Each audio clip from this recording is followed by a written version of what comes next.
이번 글은 에세이스트 수상작가 지정숙님의 책 당신을 환대하기 위하여 중 5번째 파트 영빈관을 만나다 5회차 이어집니다.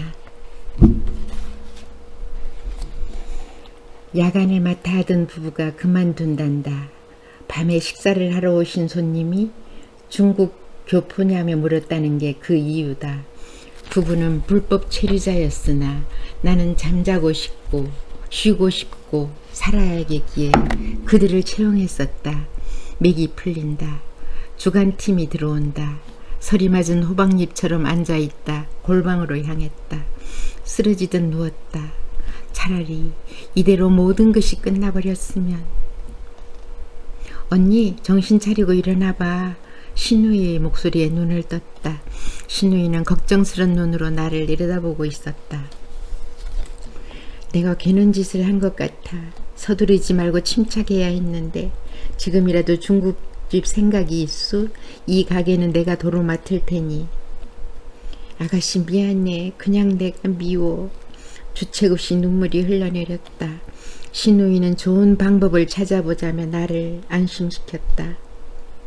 사람이 죽으라는 법이 없다더니 신우이의 말에 다시 희망을 걸었다. 남편과의 대화도 활발해졌다. 멀리 떠날 것인가? 아니면 이 근방에 새로 터를 잡을 것인가? 업종을 바꿀 것인가 등 다행히 마땅한 가게를 찾아냈다. 신축 건물로 크기 또한 적당했다. 무엇보다 영빈관이 있는 선단동이라서 좋았다. 슬쩍 업종 변경 의사를 밝혔지만 남편은 순대국집으로 승부를 보고 싶단다. 나는 그의 뜻을 거스를 수 없었다. 삼거리에 위치해 있고 교통이 편리해지니 야간은 필수 같았다. 요란한 오픈 행사를 했다. 삼거리는 마비될 지경이었다. 저절로 힘이 났다. 막혔던 것이 한꺼번에 뻥 뚫리는 기분이다. 이럴 줄 알았으면 더 넓은 가게를 얻는 건데. 개업 석 달째 가게는 다시 침체되고 있었다. 매출은 반으로 줄고 직원들은 하나둘 가게를 떠났다. 남편은 배달을 하겠단다. 배달 장사를 하려 했다면 미쳤다고 영빈관을 그만두었겠느냐고 되물었다. 이 나이에 놀고 먹으란 말이냐? 남편은 도끼를 내뿜며 자리를 박차고 나갔다. 테이블에 듬성듬성 앉아있는 손님. 개갈 안 나는 저녁 장사다. 맥이 빠진다. 카운터에 앉아 밖을 내다본다. 영빈관 오토바이가 가게 앞에 멈춰선다. 2층 당구장에 또 배달을 왔나 보다. 오늘만 벌써 몇 번째인가. 샘이 나서 견딜 수가 없다. 이럴 줄 알았으면 영빈관 상호를 쓰지 못하게 하는 건데. 노란 봉고차가 가게 주차장에 들어온다. 금방 출고된 차처럼 산뜻하다. 단체 손님이라도 오나? 나는 내리는 사람들의 수를 헤아리려 문을 열리길 기다렸다. 남편이다. 곧 이어 운전석의 문이 열린다. 저 남자는 K자동차 판매사원이다. 용수철처럼 일어나 달려나갔다. 형수님 안녕하세요. 형님께서 서비스 차원으로. 판매사원이 선수를 쳤다. 나는 멍하니 차를 바라보았다. 그는 내일 다시 오겠다며 안개처럼 사라졌다. 이 사람아, 나도 일 좀 하자. 단체 손님이라도 모시고 와야 가게가 살지. 안 그래? 술 냄새를 풍기며 남편은 내 어깨를 감싸 안았다. 아니, 면허정지 면한 지 얼마나 됐다고. 나는 남편을 밀어내며 눈을 흘겼다. 오늘부로 술을 딱 끊겠단다. 도대체 날 보고 그 말을 믿으라는 것인지. 이 사람아, 어서 떡이나 맞춰. 차를 뽑았으면 고사지낼 준비를 해야지. 안 그래? 서방이 손님 많이 실어다 줄 테니 걱정 붙들어 매고. 이튿날 아침 남편은 목욕 재개한 후 고사에 임했다. 꾸벅꾸벅 절을 하는 남편을 보니 한없이 미안했다. 남편은 승용차 대신 봉고차를 몰고 다니겠단다. 가게 홍보에 그만이라면서 15인승 봉고차엔 단체 손님 예약, 연회석 완비라는 광고 문구가 쓰여 있다. 아무리 봐도 손님이 없어서 굶어 죽게 생겼으니 좀 도와주세요로 익힌다. 자존심이 상했다. 통장은 하나씩 줄어들고 있었다. 남편은 하루가 다르게 변해갔다. 술을 끊겠다는 약속도 지키지 않았다. 무엇에 쫓기는 사람처럼 조급해하는 모습. 바라보는 나는 심장이 졸아드는 것 같다. 손님을 태우고 다니는 사람이 저래도 되는 것인가. 나는 또 다른 탈출구를 찾느라 혈안이 되어갔다. 언젠가 중국에 사는 막내가 다니러 온 적이 있었다. 막내는 순댓국이 정말 맛있다며 중국 사람들이 엄청 좋아할 것 같다고 말했다. 막내에게 전화를 걸어 내 포부를 밝혔다. 아무도 모르는 곳에서 마음껏 돈을 벌어보는 것도 좋을 것 같아서. 맞아, 이 나이에 공부는 무슨 공부? 돈이 있어야 사람 노릇하고 대접도 받는 거야. 공부할 시간을 벌고 싶었다는 건 새빨간 거짓이었어. 돈의 환장에 밤낮으로 장사할 수 있는 것에 초점을 맞췄던 거잖아. 그래, 이왕 지사 이렇게 된 것, 아들에게 가게를 넘겨주고 떠나자. 아들놈에게도 처자식이 생겼으니 잘 이끌어 가겠지 뭐. 중국행을 기정사실화했다. 통장을 해약하고 집과 건물을 쌍값에 내던졌다. 든든하게 받쳐주는 소중한 것들이 남의 손에 넘어갔지만 서운하기는커녕 빨리 떠나고 싶었다. 지나친 자신감은 그만 아래 동생에까지 유혹의 손짓을 내밀고 말았다. 내가 제시한 비전이 그럴듯한지 준 공무원으로 걱정 없이 살아가던 동생도 나를 따라가겠단다. 나는 천군만마를 얻은 듯 부러울 게 없었다. 동네에 소문이 퍼지기 시작했다. 시부모님의 걱정은 하늘을 찔렀다. 꼭 성공해서 돌아오겠다는 말로 안심을 시켜드렸지만 부모님은 지금이라도 마음을 돌리라며 속상해하셨다. 나는 성공해서 아이들까지 데려가려는 속셈이었다. 신우이가 체인 사업으로 대박을 터뜨린 것처럼 나도 중국에서 체인 사업을 해 성공하고 말리라. 신우이도 하는데 나라고 못하겠는가. 땅덩이로 보나 인구로 보나 우리나라와는 비유가 되지 않는 거대한 나라가 아닌가. 남편과 나는 신우이 공장에서 실습에 전념했다. 하면 할수록 별것 아닌 것 같았다. 문제점이 보이면 즉각 메모를 해두었다. 중국에 가면 내 마음대로 해야지. 공정은 쉽고 간단하게, 동선은 효율적으로, 사람 관리는 체계적으로. 이만하면 오너로서의 자격이 충분해 보였다. 체인점이 수백 개, 아니 수천 개로 늘어나면 나는 남편을 회장님으로 앉힐 작정을 했다. 회장님 명패를 앞에 놓고 앉아있는 남편은 얼마나 잘생겨 보일까. 생각만으로도 가슴이 뛰었다. 조용히 떠나려던 계획은 무산되고 말았다. 여기저기서 송별회를 열어주겠다는 전화가 왔다. 남편의 얼굴엔 수심이 가득했다. 나는 그런 남편을 모르는 채 외면했다. 아버님께서 가족 소풍을 제안하신다. 말씀을 거절할 수 없어 따르기로 했다. 시댁 식구와 함께 광고 문구로 도배가 된 노란 봉고차에 올랐다. 거의 지고 있는 아카시아 꽃을 보며 막내 신우이가 호들갑이다. 와, 아카시아다. 향기가 기가 막혀. 오빠랑 언니랑 잘 갔다 오라고 인사하는 것 같아. 큰 신우이도 한마디 거들고 나선다. 언니 설마 거기서 살 건 아니지? 꼭 성공해서 다시 돌아오고 동기간에 모여 살아야지. 참 아가씨도 그걸 말이라고. 얼마를 갔을까. 점심때가 되었는지 시누이들이 먹고 싶은 걸 말해보란다. 육식을 좋아하시는 아버님의 식성을 알고 있는 나로서는 갈비집이 괜찮지 않겠느냐는 대답을 했다. 오늘 저녁 친목계인들의 송별회 장소가 갈비집이라는 걸 모르는 바 아니지만 굳이 입 밖으로 내뱉을 필요는 없을 것 같았다.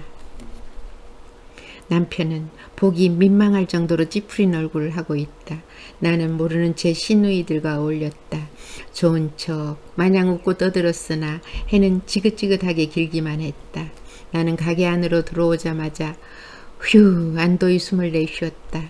이대로 집에 들어가 쉬고 싶다. 전화가 울린다. 친목회장이다. 7시까지 갈비집으로 오란다. 나는 남편의 눈치를 살폈다. 종일 운전을 해서 그런지 극도로 피곤해 보인다. 생각해보니 남편은 종일 먹은 게 시원찮다. 빈속에 술이 들어가면 금방 취할 텐데 그는 술을 좋아하는 사람이다. 음주운전으로 애국자가 된 지도 오래고 이럴 때 타라고 택시가 있는 거야. 오늘만큼은 애국자가 되면 안 되지. 그렇다고 남편의 신기를 불편하게 하면서까지 술을 못 먹게 해서는 안 돼. 이제 몇 시간만 참아내면 되잖아. 대망의 내일이 우리를 기다리고 있어. 오늘만 참자. 오늘만. 남편은 이미 봉고차에 올라 있었다. 차 놓고 가지. 그래야 당신도 편하게 술 마실 테고. 아, 술 안 마셔. 그냥 차에 오를까? 아니야. 어떻게 저희 말을 믿어. 만날 속으로서 그러니까 더더욱 차를 놓고 가야지. 다시 한번 설득해보자. 오늘 같은 날 어떻게 안 마셔요. 기분도 그렇고 한잔 해야지. 조수석에 오르려던 나는 차문을 붙잡고 고집을 부렸다. 안 가? 나 혼자 갈 테니 오든지 말든지 마음대로 해. 서방의 말을 믿어줘야 할 거 아니야. 에잇! 나는 그만 나뒹굴었다. 휙 차가 후진한다. 빨리 일어서야 하는데 차는 이미 나를 향해 돌진하고 있다. 나는 일어설 수가 없다. 무서워 눈만 감았다. 잠시 후 우두두둑 탁탁탁 우두두둑 탁탁 갑자기 뱃속이 뜨거워지기 시작했다. 잠시 잠에 취했었나 보다. 소리가 들린다. 우주에서 들려오는 소린가 알아들을 수가 없네. 점점 가까워진다. 울부짖는다. 누굴까? 안간힘을 쓰며 귀를 세웠다. 아들. 금쪽 같은 내 아들이다. 우리 엄마가 죽었다. 우리 엄마가. 누가 엄마 좀 살려주세요. 불쌍한 내 엄마. 엄마. 흑 눈을 떴다. 길길이 찌고 있는 아들. 이대로 있다가는 금쪽 같은 내 아들이 미쳐갈 것 같다. 안 돼. 일어나려 몸을 움직였다. 꿈쩍하지 않는다. 손을 들어보았다. 손이 들린다. 아들아, 아들, 엄마 안 죽었어. 엄마가 어떻게 죽니? 절대로 죽을 수. 그 말이 입 밖으로 튀어나갔는지 알 수가 없다. 얼마가 지났을까 무슨 말이 들린다.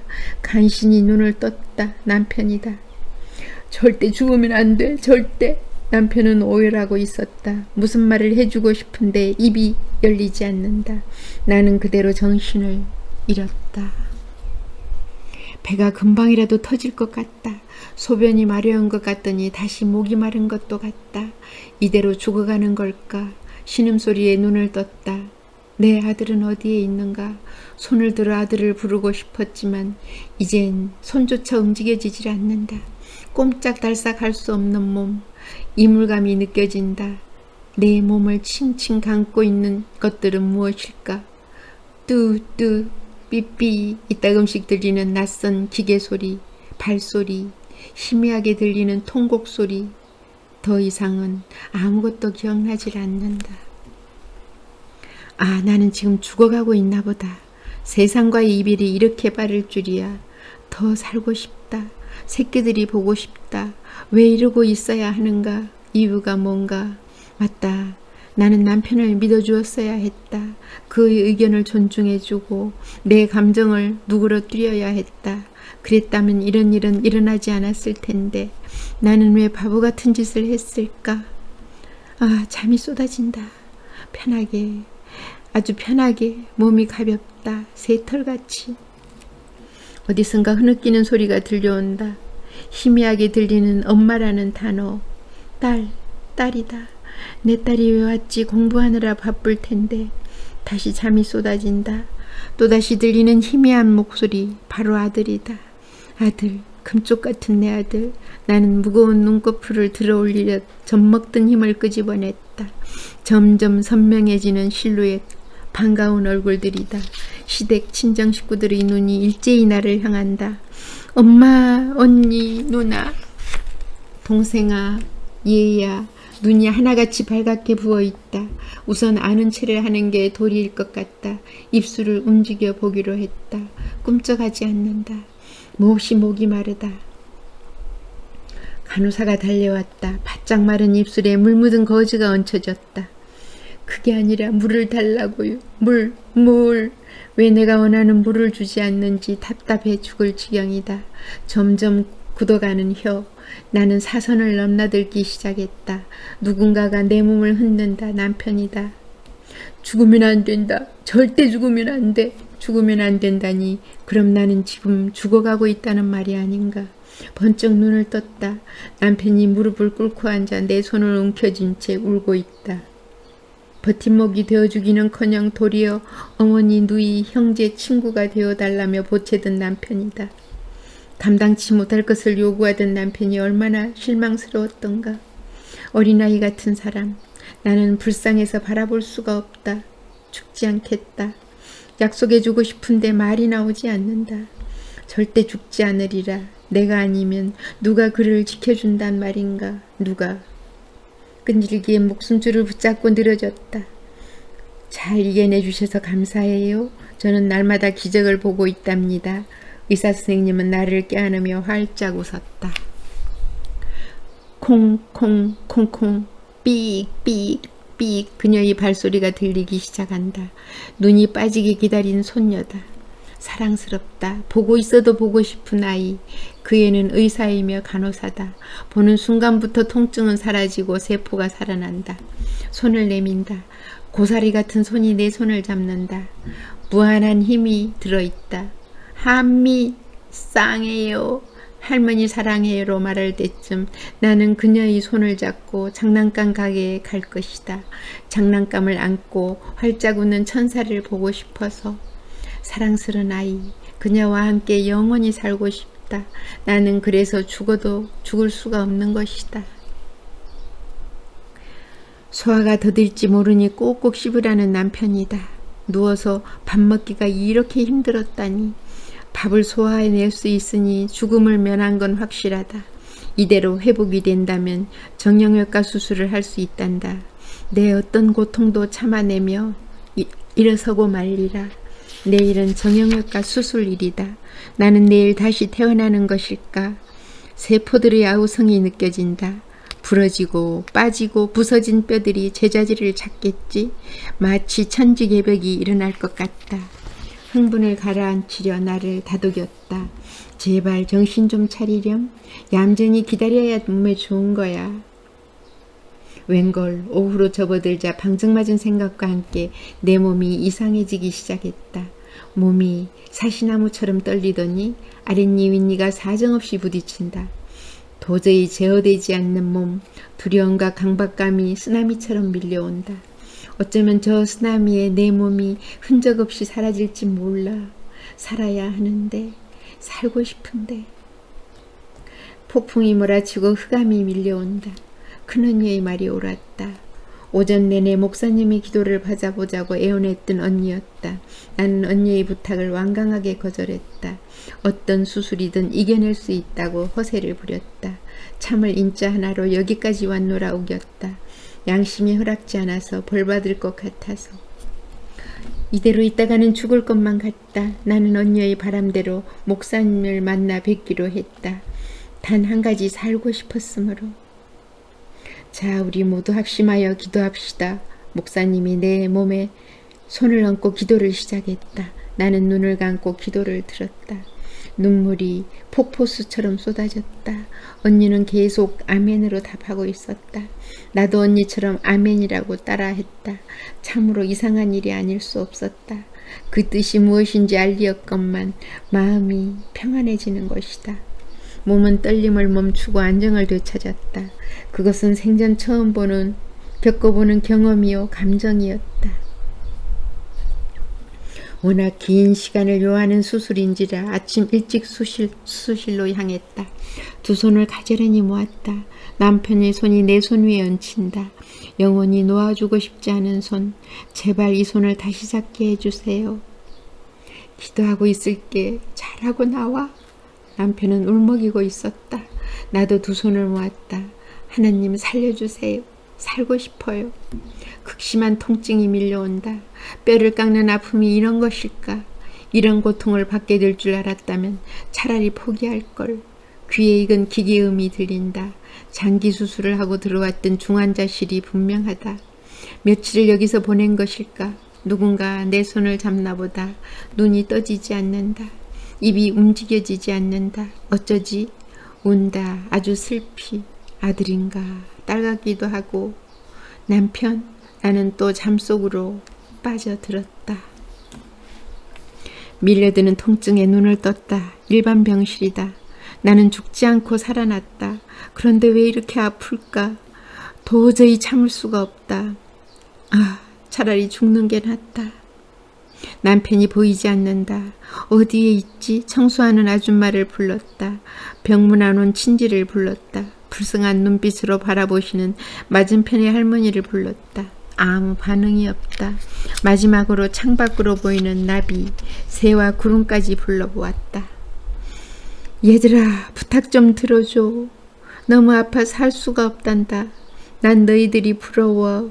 나도 너희들처럼 홀홀 날아다니고 싶은데 왜 아무도 내 말을 들어주지 않는 걸까? 못 들었다는 듯이 치미를 떼는 걸까? 나는 내가 말을 하지 못한다는 걸 알아채지 못했다. 끝내 나는 하느님을 원망하는 쪽으로 방향을 틀었다. 그리고는 다시 기도를 올렸다.